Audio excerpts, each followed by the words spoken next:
when you say that we have to end the threat as quickly as possible, can you say specifically what should US do? I would have liked to see them close the airspace. The Ukrainian people would be able to much better combat them if we had closed the airspace. We didn't do so out of fear of a nuclear threat, which really showed weakness on the world stage.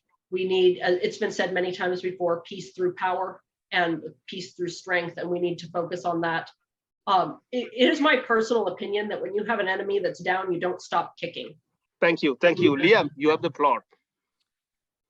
So to back up and think about the history that has brought us to this situation, a lot of it involved expansion of NATO to Russia's doors and the provocation of a situation that was known to be untenable by anybody who knew anything about foreign policy to the Russian people. If Russia and China were to instigate a coup and support a coup in Mexico and then put biological weapons labs and nuclear weapons and trained soldiers loyal to them on the border of the United States, we would probably react pretty aggressively too.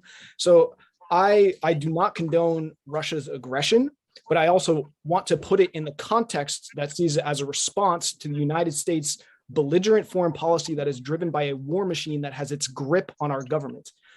Closing the airspace, which Anya recommended, but not wanting to provoke nuclear war are completely contradictory statements. You cannot have it both ways. You cannot shoot down Russian planes and not expect that to escalate to a nuclear war. I think that is the most reckless, belligerent, and naive way to approach foreign policy with a nuclear power, to kick an opponent while he's down and down and down.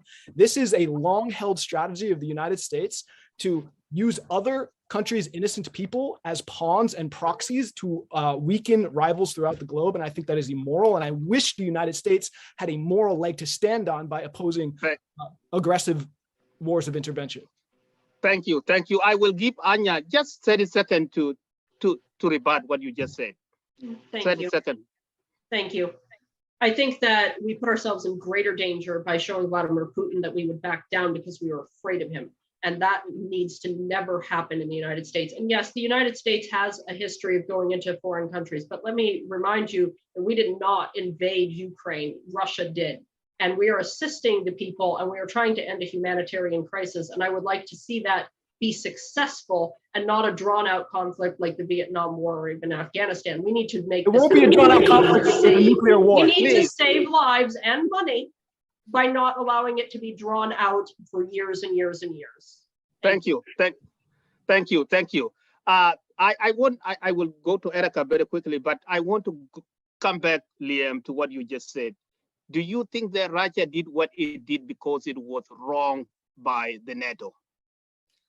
I think it was in response to NATO. I'm not saying it's right or wrong. I do not condone their aggressive military action.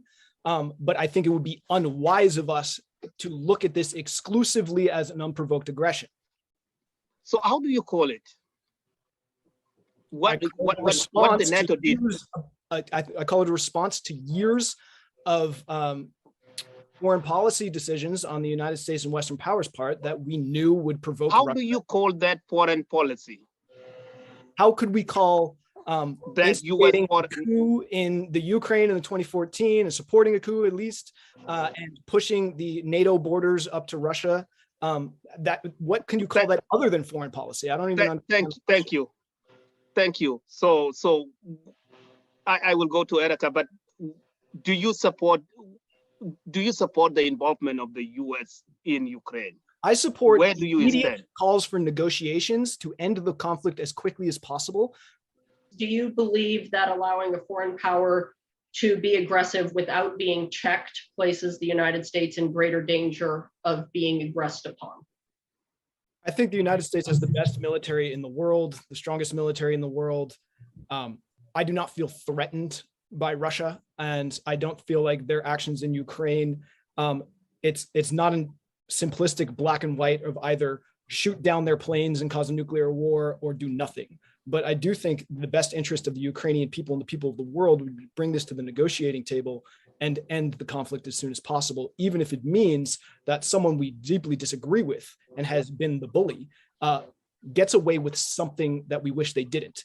But it's not as simple as the United States is threatened or weakened in the world by doing what is in the best interest of the innocent people involved. Thank you.